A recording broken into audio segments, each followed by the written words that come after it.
Halo semuanya, selamat datang di channel YouTube saya lagi. Seperti janji saya episode kemarin, hari ini kita akan bahas tentang definisi apa itu cantik. Apakah dengan hidung yang mancung semancung-mancungnya itu sudah pasti cantik? Apakah dengan dagu yang tirus, pipi yang slim itu pasti cantik? Atau dengan bibir yang dibuat seperti Kylie Jenner itu pasti cantik? Mari kita ulas lebih dalam apa itu cantik versi Athena tentunya. Tapi hari ini saya akan ada bintang tamu orang yang menginspirasi saya seperti saya ceritakan pada episode 1, orang yang selalu banyak sekali menginspirasi saya tentang kecantikan, yaitu Dr. Reni Effendi. Halo semuanya. Oke, mari kita mulai. Apa itu definisi cantik sesungguhnya?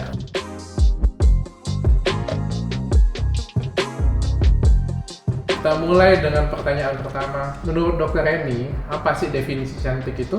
Ya tentu saja kecantikan itu pasti akan berbeda-beda setiap orang, tergantung dari cara orang itu menilai. Jadi memang cantik itu dari latar belakang, dari umur, terus dari ras, suku, dianya pasti akan berbeda-beda. Itu pasti akan menentukan selera setiap orang. Jadi intinya cantik itu relatif. Relatif ya. Jadi misalnya kalau definisi cantik untuk orang-orang Eropa, definisi cantik untuk orang-orang Korea atau orang Asia pasti akan berbeda. Kalau orang Eropa atau orang Amerika mungkin dia ngelihatnya orang yang cantik tuh ya, oh seperti ini kulitnya hitam, atau hidungnya harus mancung, atau dagunya harus panjang, tulang pipinya menonjol. Tapi kalau orang Asia dia enggak, dia melihatnya secara berbeda. Jadi mereka punya wajah yang kecil, terus tuh kulitnya putih kayak gitu. Jadi cantiknya itu penuh variasi ya. Jadi mungkin kalau di Eropa mungkin Jennifer Lawrence itu cantik sekali ya. Tapi kalau sampai di Korea mungkin Song Hye Kyo yang paling cantik ya. Sampai di Indonesia mungkin yang lain lagi ya. Ya kalau di cantik, Indonesia ya. yang paling cantik mungkin beda lagi kayak gitu. Tapi apa sih sebenarnya, ada nggak ciri-ciri orang cantik itu harus yang seperti apa? Tapi kalau cantik itu memang ada beberapa yang harus mutlak harus ada pada orang yang cantik. Jadi kalau misalnya Apa itu contohnya? ya seperti penampilan yang rapi, yang bersih, dianya dan kulit yang terawat, terjaga dan tidak berjerawat juga itu menentukan sekali ya. Kalau misalnya kulitnya bersih, bagus, tidak ada flek, tidak ada jerawat, tentu itu akan lebih cantik dibandingkan syarat mutlak ya kira-kira ya kita bilang ya. Mau bagaimanapun bentuk wajahnya bagus, kalau berjerawat semua wajah tentu aja tidak akan terlihat cantik ya. Atau kamu cantik bagaimanapun, kalau kamu ya out-outan atau nggak dirawat atau kerutan di mana aja, tentu aja memang nggak kelihatan cantik ya. Itu basic dasarnya ya. Tapi kalau misalnya dari segi bentuk wajah kayak gitu ya, bentuk hidung atau bentuk dagu, ya sebenarnya memang ada penelitiannya bahwa memang wajah kita itu memang ada golden ratio-nya. Jadi memang dia dibagi sepertiga, part atas, part tengah, dan part yang bawah. Dia akan menentukan. Jadi dia harus sama antara sepertiga bagian atas, kayak gitu, sepertiga tengah, dan sepertiga bawah itu memang sama. Tapi kadang-kadang itu juga nggak menentukan, karena memang wajah seseorang itu juga butuh harmoni kayak gitu. Sama itu maksudnya kayak gimana dok? Apakah hidung harus ada di tiga-tiga tempat? Apa maksudnya sama itu? Ya sebanding, 1:1 kayak gitu. Oh oke, ya, sebanding rasionya itu ya. 1:1. Tapi ada juga kan yang wajahnya panjang, kayak misalnya Daniel Mananta tuh ya, ganteng, tetap ganteng ya. Ganteng, ya. Ada juga yang wajahnya bulat ya, kayak gitu, nggak seperti tapi ganteng juga ya. Itu alasannya kenapa? Karena memang dia harmoni itu.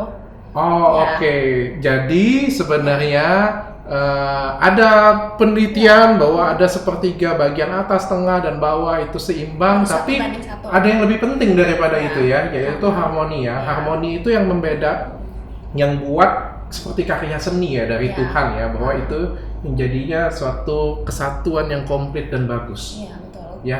Mungkin jadi kadang-kadang kalau misalnya ya bibir Angelina Jolie itu kan bagus banget tuh ya kalau bagi orang barat ya. Tapi kalau misalnya kalau bibir Angelina Jolie itu dikasihkan ke bibir Sandra Dewi, mungkin nanti jadinya Sandra Dewinya nggak jadi cantik lagi kayak gitu. Oh oke, benar juga, masuk akal ya. Iya, saya bayangin dulu Sandra Dewi pakai bibirnya. Oke, memang jadi jelek pasti ya. Jadi enggak. jadi sebenarnya kalau kita lihat rumput tetangga itu pasti semuanya indah, tapi belum tentu rumput tetangga itu ketika kita pindahkan perkarangan rumah kita jadi cantik. Sekarang ini semua penampilan itu penting banget ya. Semua kita di mana-mana sekarang ini kerja pakai penampilan ya. Ya nggak munafik deh, pokoknya di mana-mana kalau kerja yang dilihat penampilan dulu ya pasti ya. Kita punya media sosial nih zaman sekarang selfie semua foto bisa selfie semua, jadi penampilan itu memang amat sangat penting sekarang ini ya. Makanya orang datang, dok apa yang bisa buat wajah saya jadi lebih baik, dan sebenarnya yang paling penting adalah dokter yang bisa melihat harmoni itu ya, saya pikir. Kadang-kadang saya itu kalau misalnya ada pasien, dok saya mau hidung seperti Song Hye Kyo, nah itu yang sangat sulit bagi saya.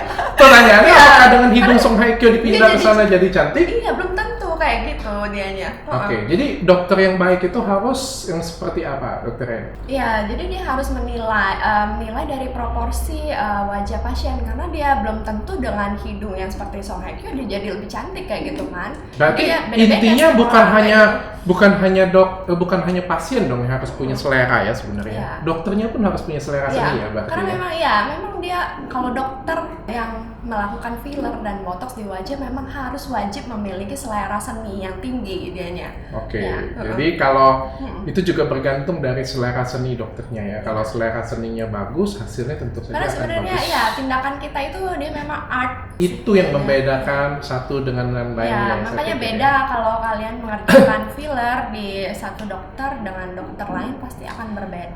Tapi itu memang saya jujur, saya akui. Bahkan kami berdua, suami istri, satu perguruan, hasilnya aja bisa berbeda loh. Jadi saya yang filler dengan istri saya yang fillerin, atau kami mengerjakan botox atau mengerjakan yang lain, itu hasilnya bisa berbeda. Meskipun bedanya nggak begitu banyak karena kita satu perguruan, tapi tetap aja nggak akan pernah sama ya, karena memang hal estetik ini adalah dunia seni. Oke, pertanyaan terakhir dokter ini. Tadi kan kita sudah bahas cantik dari berbagai aspek ya, bahwa cantik itu benar-benar relatif ya. Pertanyaannya, bagaimana sih caranya kalau kita pengen tampil cantik atau cakep tuh bagaimana jadi itu? Ya tentu kita harus mengetahui kelebihan dan kekurangan kita. Ya, setiap orang tuh pasti punya kelebihan dan kekurangan. Tentu Dr. Richard pun pasti punya kelebihan dan kekurangan. Banyak kurangnya. Ya, saya pun sendiri banyak kurangnya juga dari kelebihannya. Bahkan orang yang aktris yang seperti Song Hye Kyo atau Kim Tae Hee sekalipun dia pasti banyak kelebihan dan kekurangan. Oke. Ya, jadi memang kita harus setelah kita mengetahui kelebihan dan kekurangan kita bisa menonjolkan atau mengeksplor kelebihan kita masing-masing serta menutupi kekurangan kita. Jadi semua orang tuh ya bisa sebenarnya cantik kayak gitu dari ini. Jadi semuanya itu pasti terlihat cantik dan cakep, cuma kita harus tahu kekurangan dan kelebihan diri kita masing-masingnya. Sebenarnya saya nggak bisa lihat kekurangan Song Hye Kyo sih, tapi mungkin. Tapi kalau bisa memang kecantikan alami itu atau inner beauty memang lebih, kalau ditonjolkan memang akan lebih baik. Oke, inner beauty punya peran juga untuk tampil cantik. Sama ya. inner beauty itu sangat memiliki peran yang penting. Jadi cantik itu benar-benar relatif sekali. Mungkin bagi saya istri saya yang tercantik di dunia, tapi bagi kalian orang lain belum tentu. Itulah cantik yang sesungguhnya. Oke semuanya, mudah-mudahan obrolan kita tadi tentang definisi cantik, cakep, dan bagaimana untuk menjadi cantik dan cakep ini bisa menginspirasi kalian semuanya. Kita akan ketemu di episode selanjutnya. Saya pastikan topiknya akan lebih seru lagi, lebih hangat. Sampai ketemu di episode berikutnya. Semoga menginspirasi.